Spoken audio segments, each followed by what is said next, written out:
Hello students, now we are discussing the next property of the haloalkane, that is the elimination reaction. ठीक है, in previous class we had discussed the nucleophilic substitution reaction and its mechanism. Now we will discuss the elimination reaction, that is the second chemical property of haloalkane. Elimination reaction जैसे substitution reaction थी, एक को हटा के दूसरा लग जाना, that is called the substitution reaction.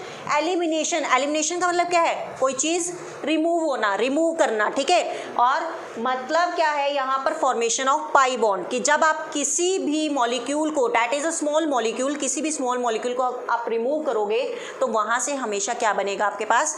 Pi bond की फॉर्मेशन, ठीक है. तो अब देखिए कैसे. सपोज फॉर एग्जांपल मैं कहती हूँ कि मेरे पास ये है CH2 और यहाँ पर कोई सपोज A, मतलब कोई भी हमने अल्काइल हैलाइड ले लिया, ठीक है, सपोज, या X ले लेते हैं, ठीक है, आप इस तरीके से समझ लो. ये है, जब मैं यहाँ से बेसिकली एलिमिनेशन रिएक्शन करूँगी तो यहाँ पर फॉर्मेशन ऑफ पाई बॉन्ड कैसे बनेगा? मतलब ये मुझे रिमूव करना पड़ेगा यहाँ से. ये X2 तो क्या हो गया? बाहर निकल गया, और इसकी वैलेंसी कंप्लीट करने के लिए बीच में क्या आ गया? Double bond. तो यहाँ से ये क्या बन गया? That is a alkene. तो यहाँ पर एक सिग्मा बॉन्ड है और एक पाई बॉन्ड है, तो that is the formation of pi bond, ठीक है. तो बेसिकली एलिमिनेशन रिएक्शंस क्या होती हैं? एलिमिनेशन रिएक्शन बेसिकली 3 टाइप की होती है: alpha, beta and gamma. Alpha elimination reaction, beta elimination reaction and gamma elimination reaction. It's depend on us कि हम मॉलिक्यूल्स को कहाँ से रिमूव करा रहे हैं. ध्यान से सुनना. इट डिपेंड्स कि small molecule remove from which position. If it is remove from alpha position, that is called the alpha elimination. If it is remove from alpha as well as beta, alpha से भी remove हो रहा है और beta से भी remove हो रहा है, तो that is known as the beta elimination. समझ आ रही है बात? अगर सिर्फ आप अल्फा से रिमूव करा रहे हो तो वो अल्फा एलिमिनेशन होगी. अगर आप अल्फा से भी रिमूव करा रहे हो और बीटा से भी रिमूव करा रहे हो तो वो कौन सी एलिमिनेशन होगी? Beta elimination. वो अभी हम डिस्कस करेंगे, ठीक है. और अगर आप अल्फा और गामा से रिमूव करा रहे हो तो वो कौन सी एलिमिनेशन होगी? That is a gamma elimination reaction, ठीक है. बेसिकली यहाँ पर हमने कौन सी एलिमिनेशन रिएक्शन पढ़नी है? That is a beta elimination reaction, कि जहाँ से आपका मॉलिक्यूल अल्फा पोजिशन से भी रिमूव होगा और बीटा पोजीशन से भी रिमूव होगा, ठीक है. अब आपको पता होना चाहिए कि अल्फा पोजीशंस क्या होती है और बीटा पोजीशन क्या होती है, ठीक है. आप प्रॉपर्टीज किसकी पढ़ रहे हो? हैलोएल्केन की. तो मतलब लेफ्ट हैंड साइड में क्या लोगे आप? हैलोएल्केन. सपोज मैंने ये हैलोएल्केन ले लिया, suppose this one is a haloalkane. तो ये जो आपके पास X है that is the halogen. Halogen कुछ भी हो सकता है, फ्लोरीन, क्लोरीन, ब्रोमीन और आयोडीन. हैलोजन के साथ वाला जो कार्बन होता है वो क्या कहलाएगा? अल्फा. उसके साथ वाला क्या कहलाएगा? बीटा. और उसके साथ वाला क्या कहलाएगा? गामा. इतनी बात क्लियर है? हैलोजन के साथ वाला कार्बन क्या कहलाएगा? अल्फा. उसके साथ वाला बीटा और उसके साथ वाला गामा, ठीक है. अगर आप अल्फा पोजीशन से रिमूव कर रहे हो कोई भी मॉलिक्यूल तो alpha elimination.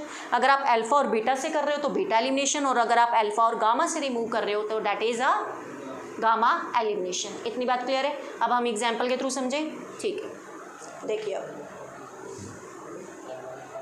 Suppose I will take an example of ethyl chloride. Suppose मेरे पास ये है CH3 CH2 Cl, that is ethyl chloride या क्लोरो इथेन.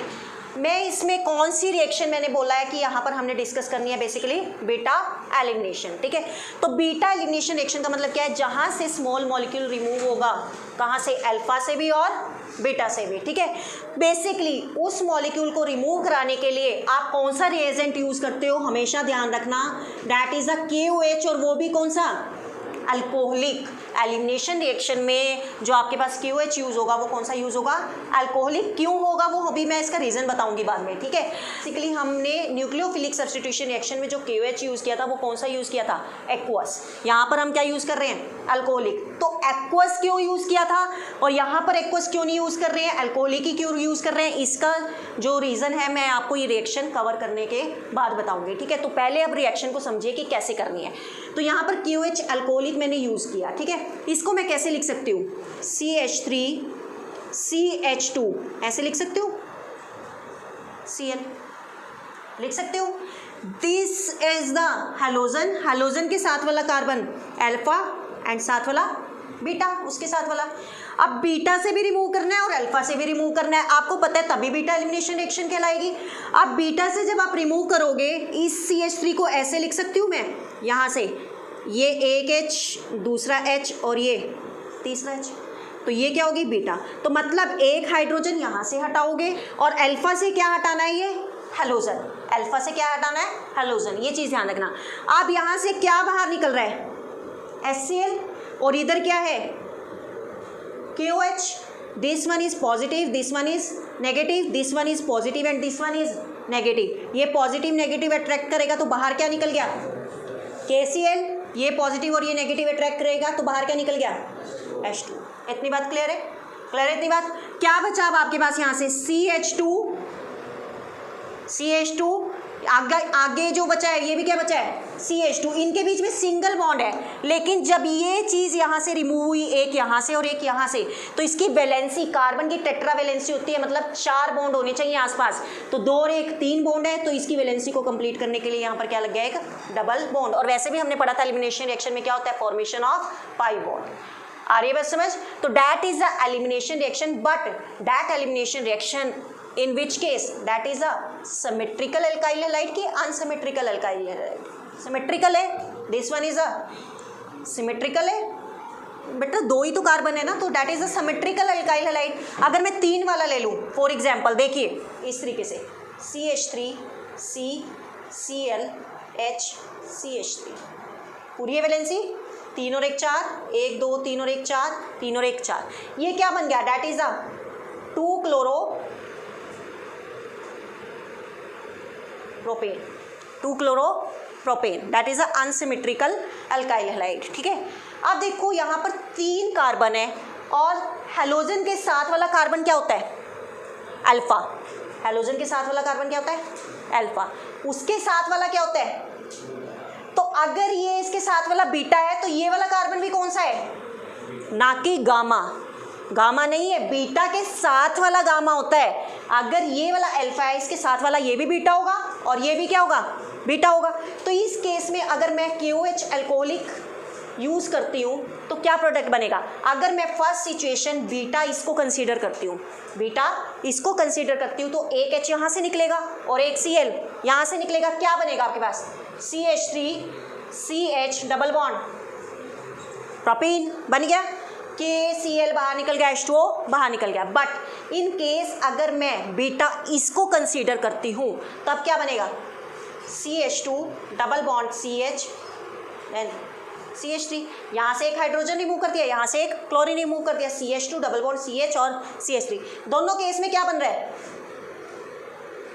प्रोपीन।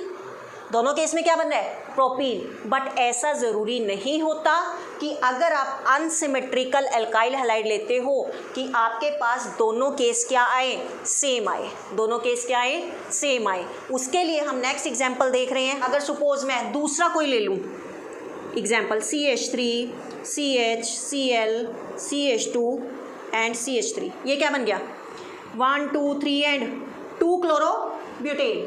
फिर अब इसमें ये हेलोजन के साथ वाला कार्बन क्या हुआ, अल्फा, ये वाला क्या हुआ, ये क्या हुआ, गामा। ये वाला कार्बन भी क्या होगा, बीटा एलिमिनेशन रिएक्शन लगानी है तो बीटा एलिमिनेशन रिएक्शन जब लगाओगे KOH अल्कोहलिक डालोगे, एक हाइड्रोजन बेसिकली कहाँ से रिमूव कराओगे, बीटा से, और एक हेलोजन कहाँ से रिमूव कराओगे, अल्फा से।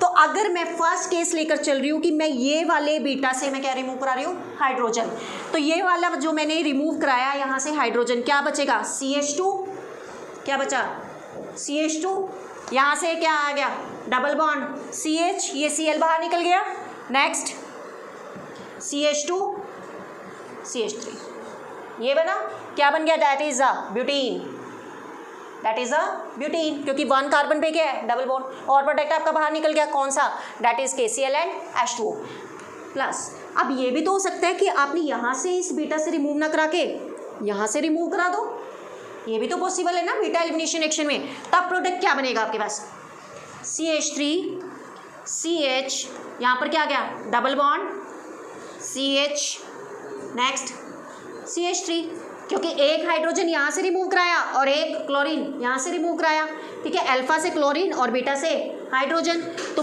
डबल बॉन्ड किसके बीच में आ गया, इधर, ये क्या बन गया, दैट इज द ब्यूट-2-ईन, क्या बन गया, ब्यूट-2-ईन, यहाँ पर क्या बन गया था, ब्यूट-ईन या ब्यूट-1-ईन। अब यहाँ पर दोनों प्रोडक्ट्स क्या बन गए, अलग अलग बन गए, यहाँ पर तो चाहे अनसिमेट्रिकल अल्काइल हैलाइड था बट स्टिल प्रोडक्ट क्या बनना था, सेम बन रहा था। बट अगर ये दो प्रोडक्ट अलग अलग बन जाए तब हमें कौन सा प्रोडक्ट प्रेफर करना है, ये क्वेश्चन अराइज होता है। समझ आ रही बात, दोनों प्रोडक्ट क्या हैं, अलग अलग है, तो हमने कौन सा प्रोडक्ट प्रेफर करना है, क्वेश्चन ये अराइज होता है।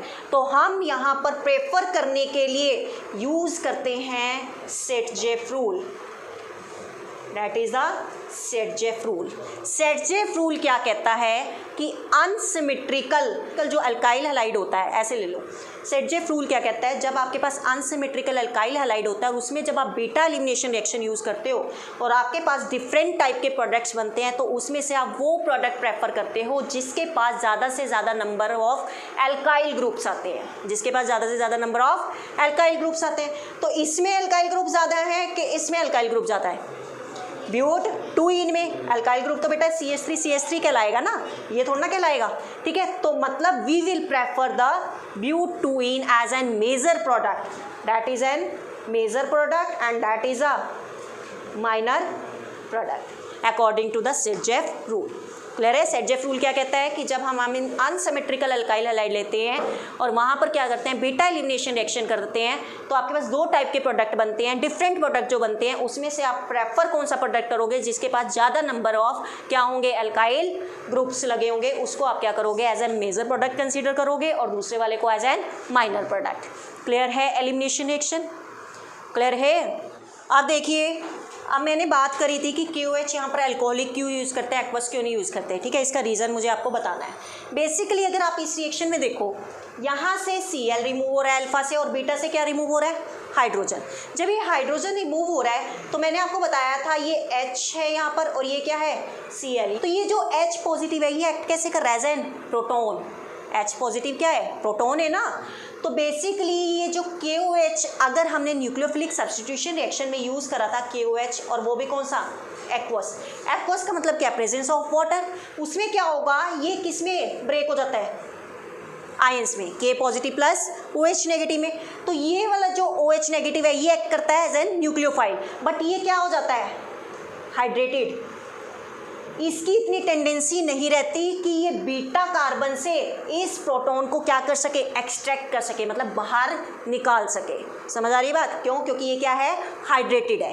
But in case of KOH ये वाला क्या है, अल्कोहलिक है, इसकी इतनी टेंडेंसी होती है कि बीटा कार्बन से इस प्रोटॉन को क्या कर सकता है, रिमूव करा सकता है। इसीलिए हम एलिमिनेशन रिएक्शन में KOH अल्कोहलिक यूज़ करते हैं instead of aqueous. Aqueous use नहीं किया जाता वहाँ, ये कहाँ पर यूज़ किया जाता है, न्यूक्लियोफिलिक substitution reaction में। आ रही है बात समझ। Why you use the KOH alcoholic? Because it has a tendency to extract the hydrogen or you can say proton from the beta carbon atom. Clear? So that is the reason why we use a KOH alcoholic in case of elimination reaction instead of KOH aqueous. Clear? कर लोगे। तो यहाँ पर बेटा हमारे पास second chemical property खत्म होती है, that is the elimination reaction. ठीक है, नेक्स्ट लेक्चर हम नेक्स्ट वीडियो में डिस्कस करेंगे केमिकल प्रॉपर्टीज का। In mean time if you have any doubt और any query you can do comments and ask. Okay, thank you.